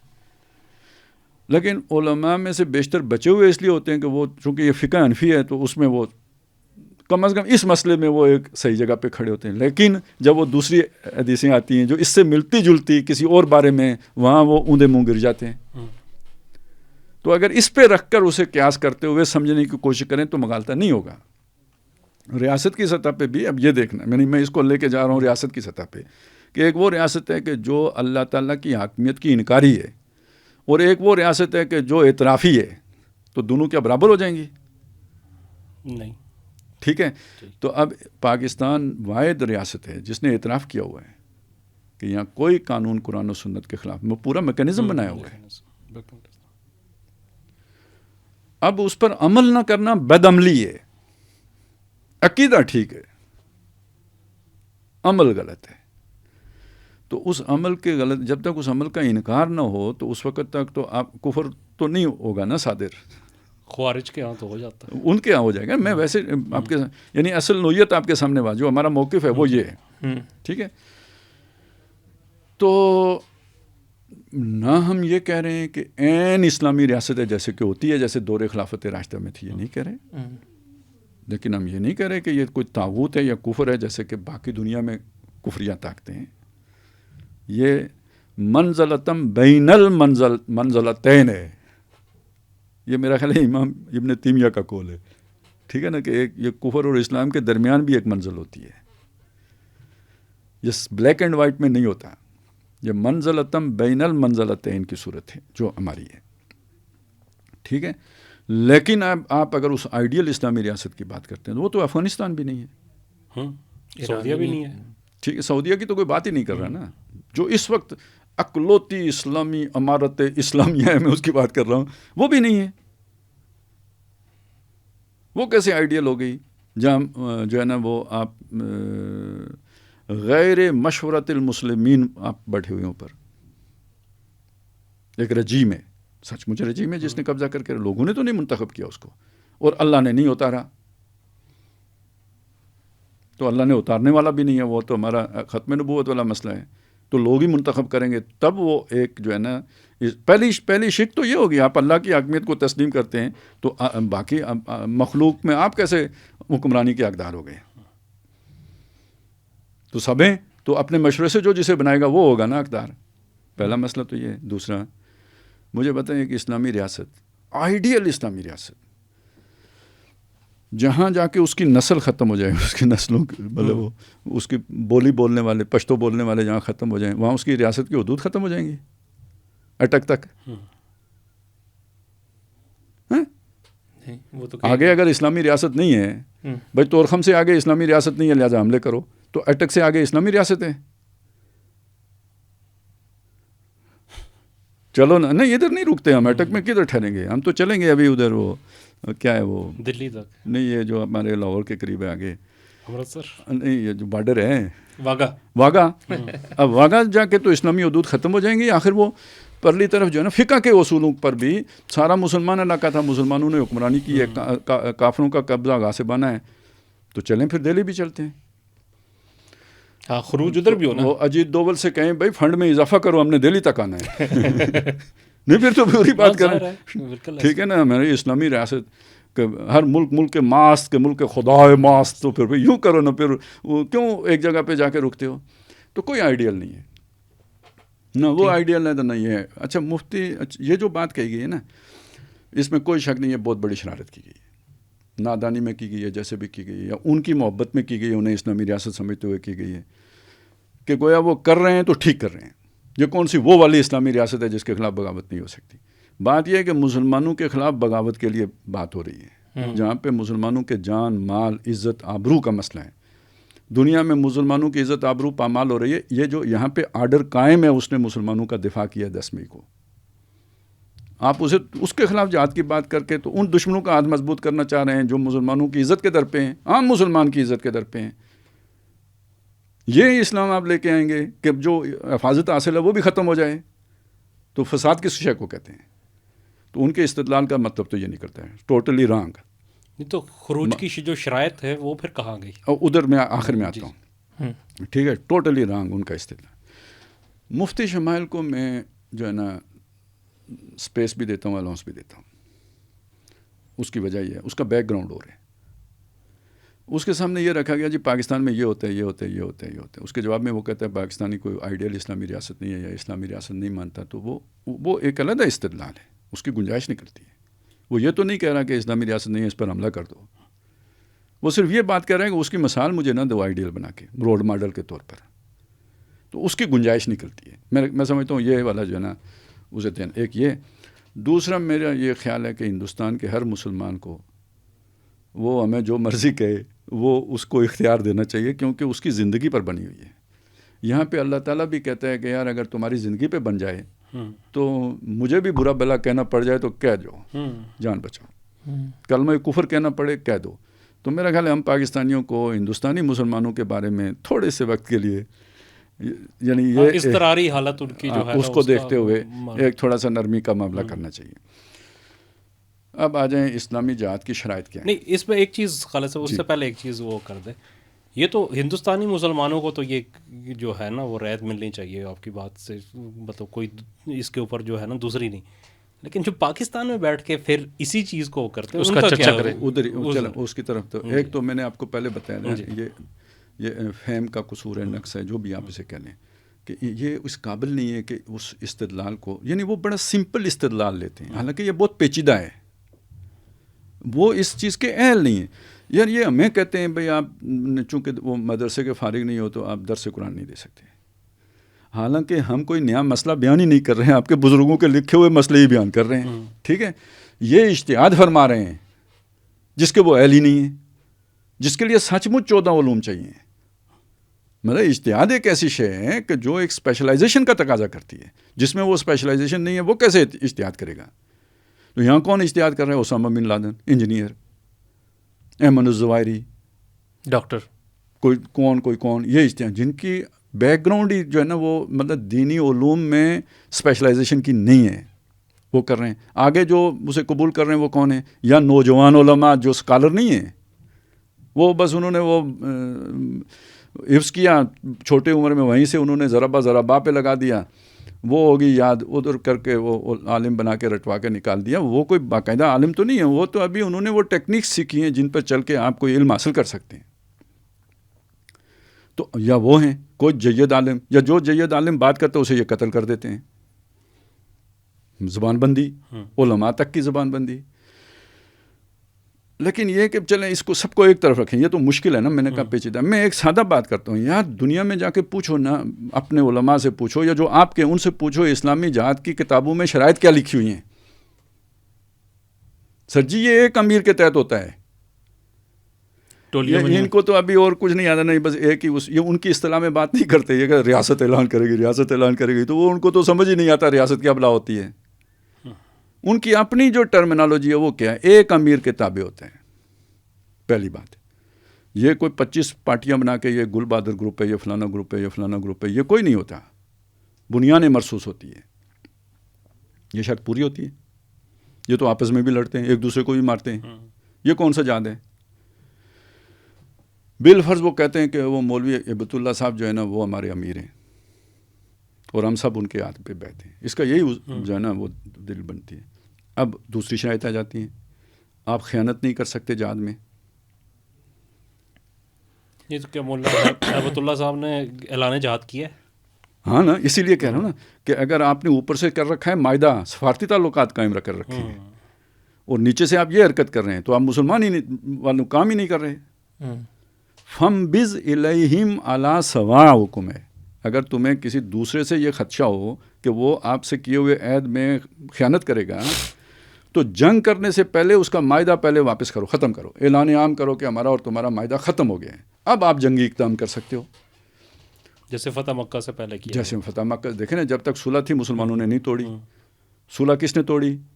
قریش نے توڑی. ٹوٹ گئی تو وہ صلح کی تجدید کے لیے مدینے آئے. ابو سفیان آئے تھے مدینے. تجدید نبی صلی اللہ علیہ وسلم نے نہیں کی، اس کا مطلب اعلان جنگ ہو گیا. دھوکے میں نہیں رکھا، دھوکے میں نہیں رکھا. بلکہ ایک واقعہ آتا ہے حضرت معاویہ رضی اللہ تعالیٰ عنہ کے دور کا، مجھے اب وہ پوری طرح نام یاد نہیں ہے، کوئی صحابی تھے. تو وہ معاہدہ تھا، فرض کریں آج ہم 10 تاریخ کو فرض کریں ختم ہو رہا ہے معاہدہ، 10 جنوری کو ختم ہو رہا ہے، عیسائیوں کے ساتھ معاہدہ تھا. تو حضرت معاویہ رضی اللہ تعالیٰ عنہ نے اس کی توسیع نہیں کی، اور ادھر یعنی پہلے ہی اسے جنگی تیاری شروع کر دی کہ جو ہی معاہدہ ختم ہوگا ہم حملہ کر دیں گے. تو ایک صحابی آئے، انہوں نے کہا خیانت نہ کرو، خیانت نہ کرو، خیانت نہ کرو. پھر کوئی حدیث سنائی، وہ الفاظ مجھے یاد نہیں رہے. تو حضرت معاویہ رضی اللہ تعالیٰ عنہ نے وہ جنگی تیاریاں روک دیں، اپنی سرحد کے اندر جنگی تیاریاں روک دیں کہ جب تک معاہدہ ختم نہیں ہوا اپنے ہاں بھی آپ مشق نہیں کر سکتے. تو وہ ہمیں ایجنٹ ٹھیک ہی کہتے ہیں نا یار، یہ جن کو سچ مچ پیسے دیتے ہیں وہ ان کو یہ دلائل نہیں بتاتے. ٹھیک ہے، وہ کہتے ہیں تم بے وقوف مفت میں کام کر رہے ہو.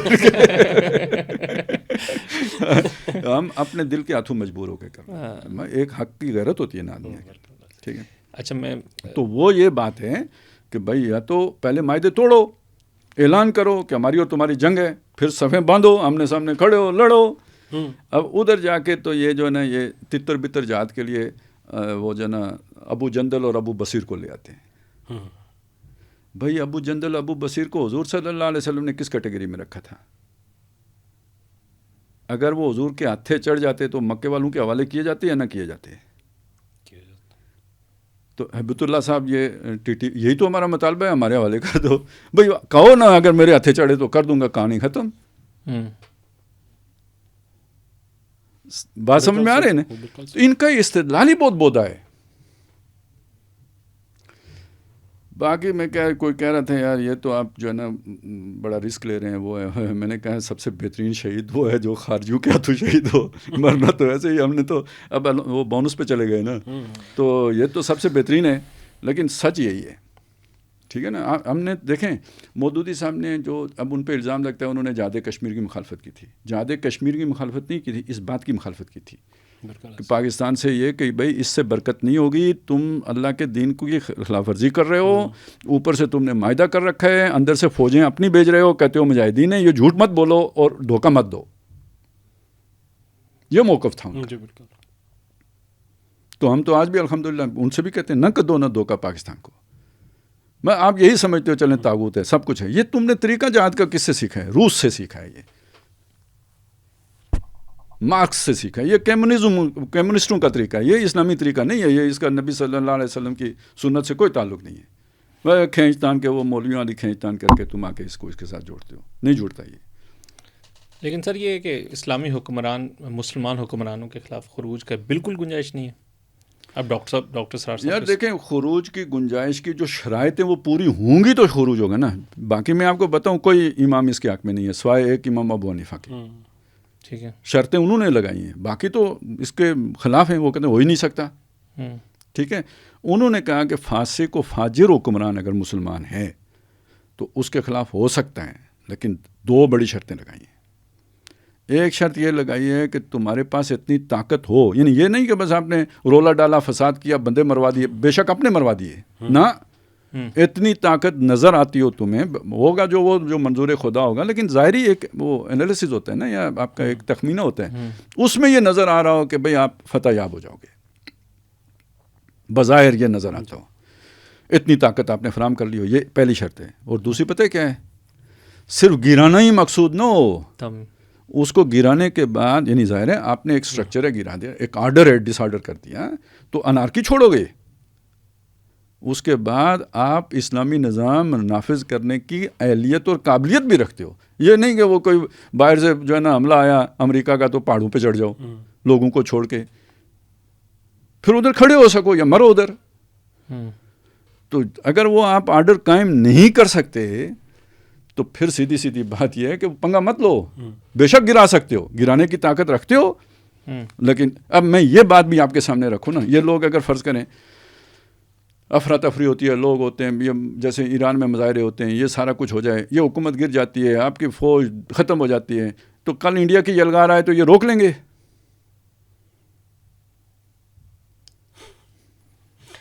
اچھا یہ مطلب اس کو سوچیں نا، فساد کس شے کو کہتے ہیں؟ اسی شے کو کہتے ہیں۔ وہ ایک بات مشہور ہے نا کہ وہ کوئی جو ہے نا بادشاہ مر گیا، لوگوں نے کہا جی پہلا شخص جو شہر میں داخل ہوگا اس کو بادشاہ بنا دیں گے۔ وہ پہلے کوئی منگتا آ گیا، انہوں نے کہا چل بھائی پتر بادشاہ بن۔ وہ اپنا وہ سارا جو ہے نا وہ جو بیکاریوں والے وہ تھے پنگ پوسڑا وہ لے کے تو بیٹھ گیا تخت پہ۔ تو انہوں نے کہا بادشاہ سلامت حکم فرمائیں، انہوں نے کہا کھیر پکاؤ، کھیر پکی، سب نے کھائی۔ کچھ عرصے بعد جناب اطلاع آئی کہ بھائی فوجیں تیار ہو رہی ہیں، کوئی مطلب بہت بڑی جنگی کارروائی ہونے والی ہے، انہوں نے کھیر پکاؤ۔ پھر جی فوجیں چل پڑی، انہوں نے کہا کھیر پکاؤ، فوجیں باؤنڈری پہ آ گئی ہیں، کھیر پکاؤ، کرتے کرتے فوجیوں نے آ کے محل کو گھیرے میں لے لیا ہے۔ اس نے کہا وہ ہمارا کدھر ہے چادر، وہ ڈالی کندھے پہ، او جا، انہوں نے تو او جا، ٹھیک ہے۔ پیچھے جو یہ جن کو بہت ذرا بخار اسلام کا چڑھا ہوا ہے نا، تو بیٹیاں ان کی پھر اٹھا کے لے جائیں گے۔ سر یہی ہوگا نا پھر۔ بالکل ایسے ہی۔ دو چیزیں، ایک تو مولانا مودودی کا جو موقف تھا جب قرارداد پاکستان منظور ہوئی اس کے بعد، دوسرا یہ ہے کہ میں چلے نیئر حالات کے، اب دیکھیں 2007 میں یہ لال مسجد والا واقعہ آیا تو اس ٹائم یہ سوچ بہت ابھر کے سامنے آئی، ڈاکٹر صاحب زندہ تھے، ڈاکٹر اسرار صاحب، ان پہ بہت زور دیا گیا کہ آپ بھی فتویٰ دیں، کیونکہ مطلب ڈاکٹر صاحب نے بالکل اس پہ ان کے موقف کی حمایت کی، کیونکہ وہ بھی خروج والی چیز تھی نا کہ ہم ان کے خلاف اب اعلان جہاد کرنے جا رہے ہیں۔ یار اس وقت بہت ساری چیزوں میں کلیئرٹی بھی نہیں تھی۔ ایک میں آپ کو بات بتاؤں، اس وقت کے مسائل کیا تھے۔ حکومت کا موقف 100% غلط تھا، مطلب آپ امریکہ کے اتحادی تھے، آپ یہ جو جنگ لڑ رہے تھے، تو اس وقت جو آج ہم الزام طالبان کو دے رہے ہیں وہ 100% اس وقت ہماری حکومت پر اس کا اطلاق ہوتا تھا، ٹھیک ہے، ایک یہ مسئلہ تھا۔ دوسرا، فوج ظلم کر رہی تھی، آپ جا کے کیا آ کے آپ کو جا کے قبائلی علاقوں میں لوگوں کے گھروں کے اندر گھسنے کا، ٹھیک ہے، کافی ساری پیچیدگیاں تھیں جس میں کف لسان کی پالیسی اختیار کی گئی تھی کہ ہم ان کے خلاف بات نہیں کریں گے۔ کیوں؟ مظلوم ہے، صاف نظر آ رہا ہے مظلوم ہے، تو مظلوموں کے خلاف کیوں بات کریں؟ اور یہ ظالم ہے، ان پر تنقیدیں کی ہیں کہ آپ غلط کام کر رہے ہو، لیکن یہ کہ ان کے خلاف اس وقت بھی خروج کا جو ہے نا وہ بات کسی نے نہیں کی۔ ایسے ہی، ٹھیک ہے، ٹھیک ہو گیا۔ اب مسئلہ یہ ہے کہ اب صورتحال برعکس ہو گئی ہے، اب ریسیونگ اینڈ پہ جیسے اس وقت کابل تھا تو اب اسلام آباد ہے ریسیونگ اینڈ پہ، اب یہاں پہ بے گناہ لوگوں کو جیسے مارا جاتا اس وقت ہم بلکہ اب وہ دوسری طرف سے جو ہے نا اب دیکھیں جو ڈالروں کی برسات ادھر تھی وہ اب ادھر ہے۔ ادھر ہے مطلب۔ تو اگر ہم کل پرویز مشرف کو اس لیے برا کہہ رہے تھے کہ وہ امریکہ کا الائی تھا، تو آج کیوں نہیں اسی بنیاد پہ بیت اللہ کو برا کہہ سکتے؟ اس لیے کہ اس نے داڑھی رکھی ہوئی اور اس نے نہیں رکھی ہوئی تھی، تم دونوں برے۔ یہ فرق ہے، حالات کے بدلنے سے احکام بدل جاتے ہیں۔ اچھا خالد صاحب، اس میں بھی بڑا مطلب یہ ایک بڑی اہم چیز ہے جو ابھی خالد صاحب نے کہی ہے کہ پرویز مشرف نے امریکہ کے ساتھ مل کے افغانستان کے اندر جو کچھ کیا اس کے اوپر پرویز مشرف مردود تھا، ہے، اور رہے گا اس کے اوپر. لیکن اگر ملا ہیبت اللہ اینڈ کمپنی جو ہے وہ آج انڈیا کے ساتھ مل کے پاکستان کے اوپر وہی کام کر رہے ہیں تو وہ ان کا حق ہے. صرف انڈیا نہ کہیں, انڈیا, امریکہ, نہیں, اسرائیل, چلے میں تو کہہ رہا ہوں مشرف صرف امریکہ کے ساتھ ملا. نہیں خالد صاحب, میں یہ کہہ رہا ہوں کہ چلے امریکہ اسرائیل تو بیک اینڈ پہ ہے نا, فرنٹ کے اوپر انڈیا کے ساتھ تو کوئی گنجائش نہیں ہے نا. ان کے سارے معاہدے بھی, آنا جانا بھی, سب کچھ وہ وہاں پہ موجود ہے. اور اس سے جو کچھ ہو رہا ہے اس کے اوپر آپ جو ہے وہ ٹھیک ہے کہ ان کا اپنا ملک ہے, وہ جو مرضی پالیسی اختیار کرے, ان کے لیے سب کچھ. تو پاکستان کیا کسی اور کا ملک تھا بھائی؟ پرویز مشرف اس وقت جیسا تیسا, وہ بھی قابض طاقت تھی نا اس وقت پاکستان کے اوپر, تو آج بھی جو قابض طاقت ہے وہی کر رہی ہے. اس وقت بھی پرویز مشرف کی یہ پالیسی تھی. عوام کس کے ساتھ تھی؟ ہاں ظاہر ہے, بالکل کھول کے اتنے بڑے بڑے مظاہرے جو ہے ہوتے رہے ہیں پاکستان کے اندر. نہیں تو ان چندے کون اکٹھے کر کے ان کو دے رہا تھا؟ یہاں جو ان کا سفیر ملا عبدالسلام بیٹھا ہوا تھا, اربوں روپے اس کو دیے گئے. کس نے دیے؟ حکومت نے تو نہیں دیے, نہ امریکہ نے دیے, اس عوام نے دیے. عوام نے دیے. اور یہ آپ نے جو بات کہی ہے آج, چونکہ اب یہ پبلک میں نہیں ہے, کہ ملا عبدالسلام ظہیر صاحب بھی وہ بات تو بیان کرتے ہیں کہ انہیں امریکیوں کے حوالے کیا گیا تھا, لیکن یہ بات وہ بیان نہیں کرتے کہ جو گاڑیوں کی ڈگیاں بھر کے اور پوری جو ہے وہ لوڈنگ گاڑیاں بھر کے پیسے اس وقت منتقل کیے جاتے تھے جو پاکستان سے ان کے پاس آتے تھے, اور اس کو پاکستانی ایجنسیز بھی اس وقت نوٹ کر رہی تھی.